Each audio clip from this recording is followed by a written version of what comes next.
Hi friends, నా పేరు Ravi and welcome back to my channel Ravi's vacation vibes.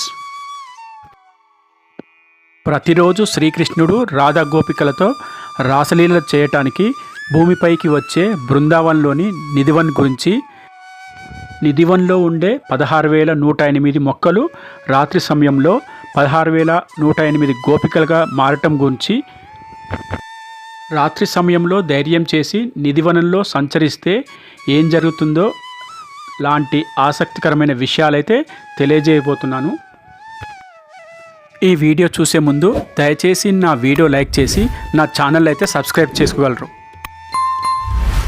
ఉత్తరప్రదేశ్లోని మథురా జిల్లాలో ఉన్న బృందావన్లోని పవిత్ర స్థలాల్లో నిధివన్ ఒకటి.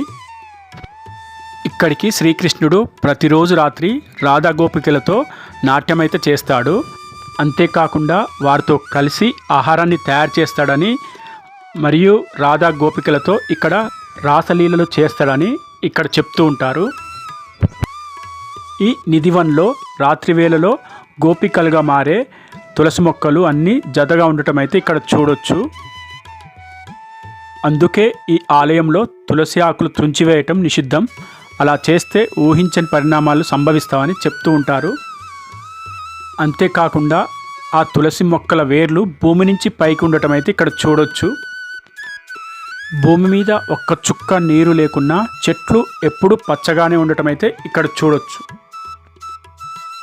ఇంతటి మహత్యం ఉన్న నిధివన్లోని 16,108 మొక్కలు రాత్రి వేళలో 16,108 గోపికలుగా మారటం అయితే జరుగుతుంది. ఇందులో ఏ ఒక్కటి విరిగిపోయినా ఆ చెట్లు లెక్కించే సమయానికి మళ్ళీ మొలుస్తుందని అయితే చెప్తుంటారు. అంతేకాకుండా నిధివన్లో ఒక కొలనైతే కనిపిస్తుంది. రాసలీల సమయంలో శ్రీకృష్ణునికి అష్టసకుల్లో ఒకలైన విశాఖకైతే దాహం వేస్తే శ్రీకృష్ణుడు తన పిల్లన గ్రోవితో ఒక గుంటనైతే తవ్వుతాడు. అది నీటితో నిండుకొని విశాఖ దాహమైతే తీరుస్తుంది. అప్పటి నుండి ఈ కొలనైతే విశాఖ కుండుగా పిలువబడుతుంది. ప్రతిరోజు శ్రీకృష్ణుడు రాత్రి సమయంలో నిధివన్లోకి వచ్చినప్పుడు దాహం వేస్తే ఈ కొలంలోనే నీరు తాగుతాడని చెప్తూ ఉంటారు. అంతేకాకుండా నిధివన్లో రంగమహల్ ఉంటుంది. పురాణాల ప్రకారం స్వామి హరిదాస్ గొప్ప శ్రీకృష్ణుని భక్తుడు. ఇతని భక్తికి సంతృప్తి చెందిన శ్రీకృష్ణుడు అతనికి సాక్షాత్కరించడం అయితే జరుగుతుంది. ఈ నిధివన్లో హరిదాస్ శ్రీకృష్ణునికైతే ఒక చిన్న ఆలయం అయితే కట్టించడం జరుగుతుంది. దీనినే రంగమహల్ అని పిలుస్తూ ఉంటారు. శ్రీకృష్ణుడు ప్రతిరోజు రాధతో కలిసి వచ్చి ఈ రంగమహల్లో గడుపుతాడని అయితే చెప్తూ ఉంటారు.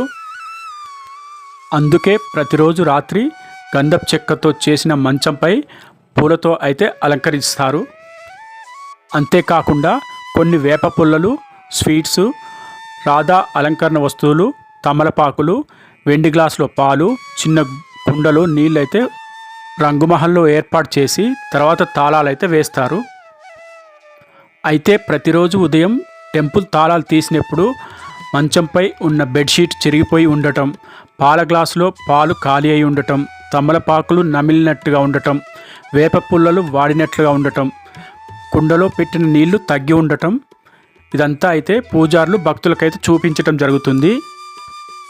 అంతేకాకుండా రాత్రి రంగమహల్లో పెట్టిన స్వీట్ బాక్స్లో ఒకటైతే పూర్తిగా తిన్నట్లు, రెండోదైతే సగం తిన్నట్లుగా కనిపించటం అయితే చూపిస్తారు.